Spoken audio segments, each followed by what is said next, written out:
un frisson, mais pas de galère. On a vu un excellent match de nos Olympiens contre le FC hier cet après-midi.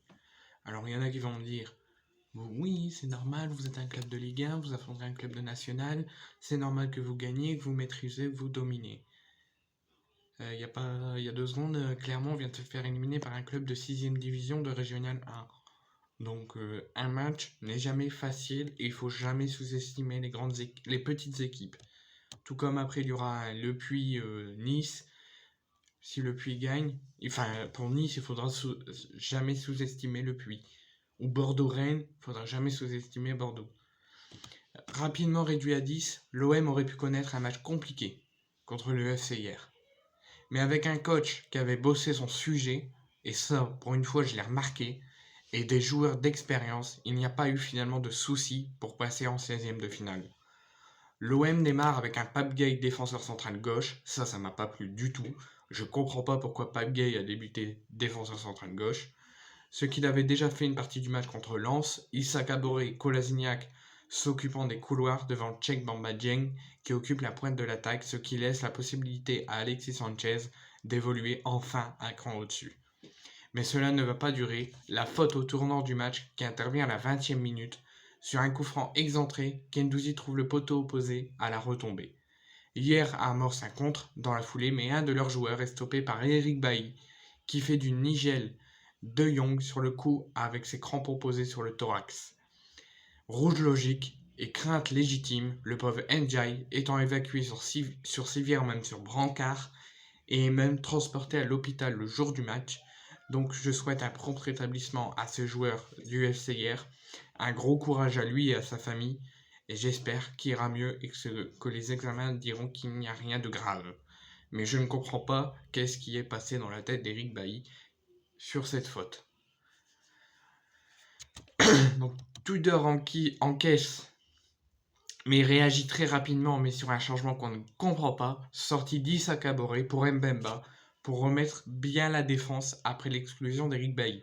Alors je comprends qu'il veut bien remettre la défense après l'exclusion de Bailly, mais pourquoi avoir sorti Issa Kabore qui pour une fois a fait d'excellents 20 premières minutes. Il est sorti à la 20e, il a fait 20 minutes extraordinaires Issa Kabore. Il aurait pu faire plus, mais Tudor, tu as décidé de le sortir. Pourquoi tu n'as pas sorti Balerdi, qui avait déjà un carton jaune au bout de 6 minutes, et qui avait le risque de faire une faute, et de lui, par contre, prendre un rouge.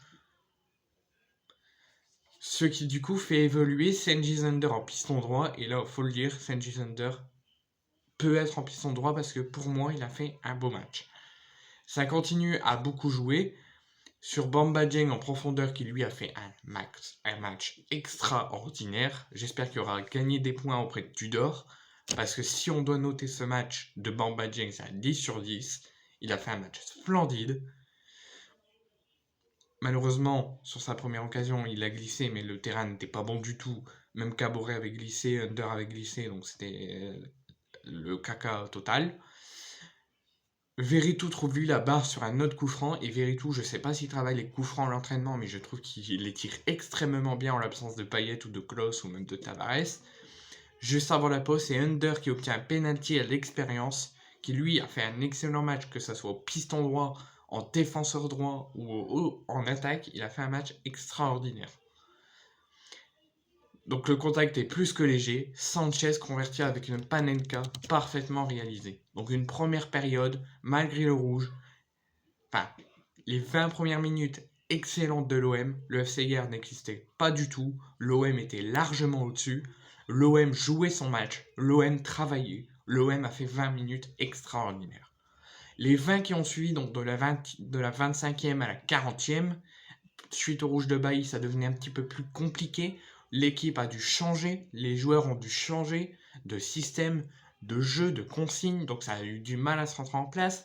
Du coup, le FC hier passait au-dessus, mais de la 40e à la 45e plus 6, parce qu'avec la sortie sur Civière, c'était un petit peu plus compliqué, donc 6 minutes. Les 6 dernières minutes de la première mi-temps, pareil, bonne pour l'OM, satisfaisante. Donc en gros, l'OM, hormis le rouge qui les a plombés, l'OM a fait sa première période, tout simplement. Le match reprend avec une équipe de hier forcément remontée, qui essaie de revenir en faisant le camp dans la surface phocéenne. Avant l'heure du jeu, Tudor réagit encore avec la sortie d'Alexis Sanchez pour Rongier. Après, il n'y a peut-être pas le choix parce que Payet n'est pas là, Tavares n'est pas là, Klose n'est pas là. Donc il n'y a pas vraiment d'attaque et c'est pour ça que je te réclame un vrai numéro 9. Parce que là, on a dû faire entrer un milieu à la place d'Alexis Sanchez qui est attaquant. Et j'ai une annonce à vous faire que je ferai en fin de vidéo. L'OM passe donc en 4-4-1. Plus de risques. À 20 minutes de la fin, Bamba Dieng double la mise sur un énième appel en profondeur. Donc je pense vraiment qu'il a gratté des points auprès de Tudor. L'ancien attaquant de Diambars en a raté plus d'une, mais à la fin, il marque. Un deuxième but pour sa deuxième titularisation, dans un style où on veut le voir briller. Appel en profondeur, tenue de son défenseur physiquement et frappe croisée qui fait petit filet opposé. Hier continue de pousser, mais Molo envoie un bon coup franc dans les nuages. Ben Seghir et Under manqueront la balle du 3-0. Cela reste du domaine à l'anecdote. Donc si on fait un point, déjà bravo au FC hier qui a tenu, qui a combattu face à nous, mais malheureusement ils ont fait face à une grande équipe de l'OM. L'OM a été excellent, l'OM a fait son match, l'OM est resté concentré pendant 90 minutes malgré une baisse de régime, et une baisse de jeu par rapport au carton rouge. Mais l'OM a rien lâché, l'OM a combattu, l'OM était tout simplement des guerriers. Et j'ai vu un match excellent de l'Olympique de Marseille. Sur les 3 derniers matchs qu'on a fait, il y a eu du bon et du mauvais, mais l'OM est en train de pénétrer dans une spirale très positive. Mais parlons pas trop vite parce que ça peut très vite tourner à la spirale négative. Donc le 11 de l'OM, donc Ruben Blanco au but. Tudor l'avait annoncé en conférence de presse qu'il allait faire tourner. Donc Ruben Blanco a débuté au but. Et si on analyse la performance de Ruben Blanco, il a fait son match. Comme l'OM, il a fait son match. Beaucoup d'arrêts en deuxième période en tout cas. En première période, il n'y a pas eu le temps trop de se montrer. Il n'y a pas eu trop d'occasions du FCR. C'est pour ça que j'ai dit la première mi-temps est complètement pour l'OM. Malgré une baisse de jeu par rapport au rouge. Balerdi, encore pas assez bon pour un match de l'OM. Il reste en nette progression. Il progresse, il est en avancée de progression, mais encore trop peu pour dire qu'il fait un beau match. Donc, continue à travailler, continue à progresser, fais surtout moins de fautes, et peut-être que à force on dira que tu as été excellent. Bailly, avant son rouge, très bonne entame, très bon match, il a fait son rôle de défenseur, mais son rouge a tout plombé. On ne comprend pas son rouge, on ne comprend pas pourquoi il a fait ça. Du coup, j'ai pas trop d'avis là-dessus vu qu'il a joué que 20 minutes. Pape Gay, malgré qu'on était tous en incompréhension pourquoi il a débuté défenseur, mais en même temps, il n'y avait pas trop de défenseurs, hein. Hormis même il nous manque pas mal de joueurs, donc c'est assez compliqué, mais malgré l'incompréhension qui est là, j'ai vu quand même un bon Pape Gay. Issa Kabore, 20 minutes excellent, parce qu'après il est sorti, donc 20 minutes excellentes. Guendouzi, pareil, il apporte de l'allant, du jeu à l'équipe. Je pensais qu'il n'aurait pas joué, qu'il aurait été ménagé encore une fois, mais finalement il a joué.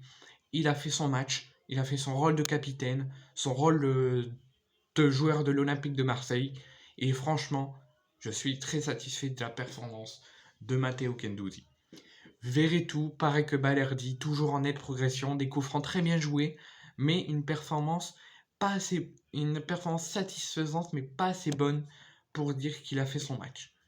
Kolasinac, guerrier, franchement en très forte progression. Je suis très satisfait de sa progression et de ses progrès de Kolasinac. Under, pareil, toujours. Depuis la blessure qu'il a eu à la tête, je crois que ça l'a boosté. Parce que depuis le match de Toulouse, il fait des performances mais incroyables.